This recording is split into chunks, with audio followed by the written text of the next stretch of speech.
यहाँ पे कैपेसिटर्स का सीरीज कनेक्शन दिया हुआ है। सीरीज कनेक्शन में ये कैपेसिटर है C1, ये कैपेसिटर है C2, ये कैपेसिटर C3, इसको एक बैटरी से कनेक्ट कर दिए, इसका वोल्टेज है V। जब इस तरह का सीरीज कनेक्शन होगा तो ये बैटरी का पॉजिटिव टर्मिनल, ये बैटरी का नेगेटिव टर्मिनल, तो ये जो पॉजिटिव टर्मिनल कनेक्टेड है वो कैपेसिटर के इस प्लेट से कनेक्टेड है। इस प्लेट को बैटरी से कोई लेना देना नहीं है, इसको भी बैटरी से कोई लेना देना नहीं है, इसको भी बैटरी से कोई लेना देना नहीं है, इसको भी बैटरी से कोई लेना देना नहीं है। ये बैटरी के नेगेटिव टर्मिनल से कनेक्टेड है। अब जब इस तरह का सिचुएशन है तो ये पॉजिटिव टर्मिनल है, तो यहाँ पर मान लो जमा हो गया है प्लस Q चार्ज, तो इसका जो इंडक्शन होगा तो यहाँ पर इंड्यूस चार्ज जमा हो जाएगा, ये हो जाएगा माइनस Q चार्ज, यहाँ माइनस Q है। अब ये पूरा एक सेपरेट प्लेट है, इसको और किसी चीज से लेना देना नहीं है। शुरू में इस पे टोटल चार्ज था 0, तो इधर माइनस Q चार्ज इंड्यूस हुआ है, तो इधर चार्ज इंड्यूस हो जाएगा प्लस Q, और यहाँ प्लस Q चार्ज इंड्यूस हुआ है तो इधर माइनस Q चार्ज इंड्यूस हो जाएगा। और ये जो पूरा असेंबली है ये डिस्कनेक्टेड है, इसको बैटरी से कोई लेना देना नहीं है। तो इस पे टोटल चार्ज पहले था 0, तो यहाँ माइनस Q है, तो यहाँ पर चार्ज आ जाएगा प्लस Q, यहाँ प्लस Q आ गया तो यहाँ चार्ज हो जाएगा माइनस Q। तो सीरीज कनेक्शन में कैपेसिटर पे चार्जेज इस तरह से होते हैं कि इस कैपेसिटर पे चार्ज प्लस Q, इस पे भी चार्ज Q, तो इस पे भी चार्ज Q, तीनों कैपेसिटर पे चार्जेज बराबर होते हैं।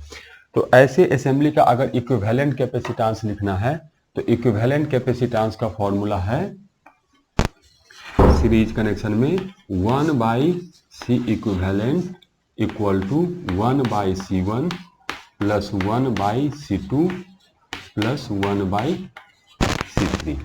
ये इक्विवेलेंट कैपेसिटेंस का फॉर्मूला है सीरीज कनेक्शन का।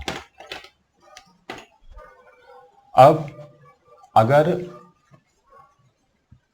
ये चार्ज Q कैलकुलेट करना है तो इक्विवेलेंट कैपेसिटेंस हो गया C, तो इसकी जगह अगर मैं एक कैपेसिटर बनाऊंगा तो एक कैपेसिटर ऐसे बनेगा, यहां बैटरी बनेगा, इसका वोल्टेज होगा V, और इस पे चार्ज आएगा बैटरी से प्लस Q, इस पे चार्ज आएगा माइनस Q, और इसके कैपेसिटेंस को हम लोग कहते हैं C इक्विवेलेंट। तो कितना चार्ज होगा इसमें, तो एक ही कैपेसिटर है तो Q equal to C into V।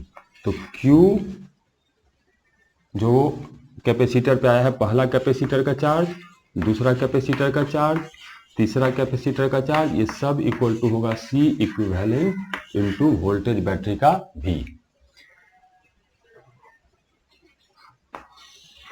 इस पे चार्ज है Q, इसका कैपेसिटेंस है C1, तो इसका अगर वोल्टेज कैलकुलेट करना है तो वोल्टेज V1 आएगा Q1/C1, और Q1 Q2 Q3 इक्वल है तो इसको मैं Q लिख दे रहा हूं, तो ये आ जाएगा C इक्विवेलेंट। कैलकुलेट करो, इसको C1 से डिवाइड करो, ये एक रेशियो आ गया, इसको वोल्टेज V से मल्टीप्लाई करो।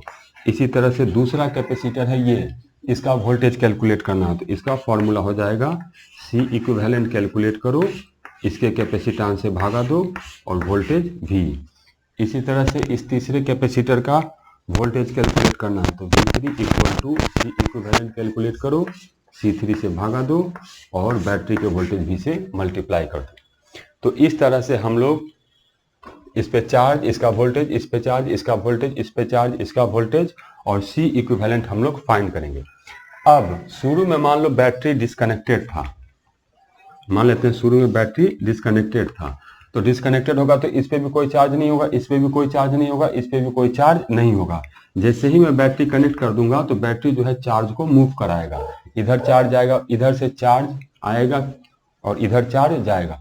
तो बैटरी ने कितना चार्ज ट्रांसपोर्ट किया है, तो इस पे Q चार्ज, इस पे पहले था चार्ज Q, बैटरी को तो इन सब से कोई लेना देना ही नहीं है, बैटरी को इन सब से कोई मतलब नहीं है, बैटरी को बस इससे और इससे मतलब है क्योंकि बैटरी इससे कनेक्टेड है।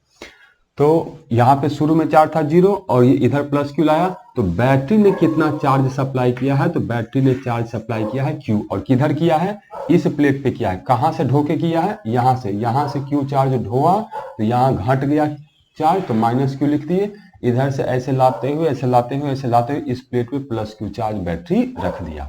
तो बैटरी से भी कितना चार्ज गया है, तो यही बैटरी से गया हुआ चार्ज भी है।